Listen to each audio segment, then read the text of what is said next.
এটা হলো dragon fruit. এটা এই যে কাভারিংটা আছে এটা লাগানো হয়েছে আর একটা কারণ এখানটা অনেক কটা ইনসেক্টস হতে পারে, তো অনেকবার ইনসেক্টস এগুলো খেয়ে নেয়। তো এই কাভারিংটা লাগানোর পর এই গাছের মধ্যে একটা টনিকেল স্প্রে করা হয় আর যখন বৃষ্টি পড়ে এটা আস্তে আস্তে বড় হয়।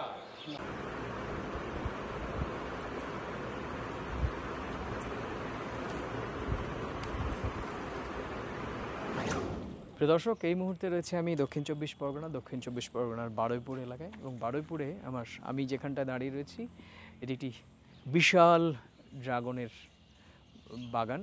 ড্রাগন ফল চাষ হয় এখানে, বছর দুই ধরে এখানে চাষ হচ্ছে। প্রায় আমাদের রাজ্যের প্রাণকেন্দ্র কলকাতা থেকে আনুমানিক 20-22 কিলোমিটার দূরে দক্ষিণ চব্বিশ পরগনার বারুইপুরে পুলিশ জেলার অন্তর্গত একটি জায়গা।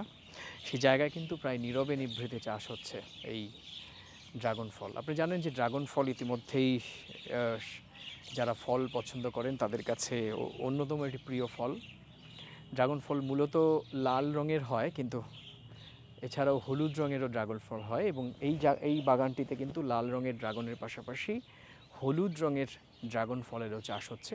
একেবারেই 2 বছর ধরে চাষ শুরু হয়েছে এবং এখনও ফলন আসেনি, তবে কিছু কিছু গাছে আমরা দেখেছি যে লাল রঙের একেবারেই খুব জীবন্ত লোভ হয় সেরকম ফলও কিন্তু ধরেছে, এবং আমরা কয়েকটি কিন্তু কেটেও নিলাম এবং আমরা চেখে দেখব কেমন টেস্ট।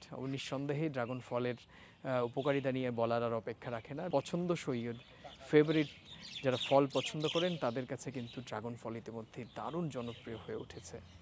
আমরা সেই ড্রাগন ফলের বাগানে রয়েছে, এবং অবশ্যই এটি ভারতের পশ্চিমবঙ্গের রাজধানী কিছুটা দূরে বারুইপুরে।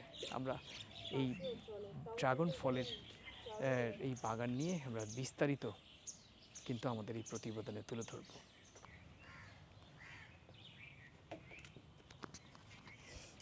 আমরা এই মুহূর্তে রয়েছি কিন্তু ড্রাগন ফলের বাগানে। আবার ছুরিটা আনো বাবা। আচ্ছা, দারুণ সাইজ, বেশ পুরো পেকে গেছে, এক্ষুনি খাওয়া যাবে, এক্ষুনি খাওয়া যাবে। এটা ধুয়ে কাটলেই হবে, ধুয়ে কাটলে বাবা। কিছু না। আমরা এখন একটা ফল ড্রাগন ফল একটা কিন্তু অসাধারণ দারুণ দারুণ। দেখি একটু কোন দিক থেকে।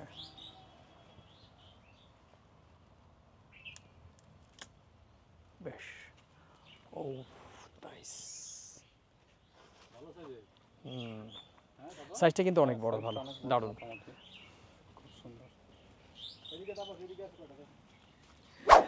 প্রিয় দর্শক, আমরা এখন এসেছি দক্ষিণ চব্বিশ পরগনার বারুইপুরে, এবং বারুইপুরে একটি ড্রাগন ফলের বাগান।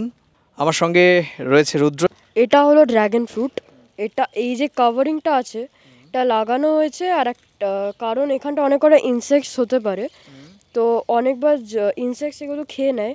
তো এই কাভারিংটা লাগানোর পর এই গাছের মধ্যে একটা টনিকেল স্প্রে করা হয় আর যখন বৃষ্টি পড়ে এটা আস্তে আস্তে বড় হয়। নিঃসন্দেহে আমার কিন্তু দারুণ লেগেছে। কলকাতা থেকে খানিকটা দূরে, একেবারেই নিরিবিলি একটা জায়গা, এবং সেই জায়গার মধ্যেই বাগান বাড়ি, আর বাগান বাড়ির পুরো এলাকা জুড়ে বাগান।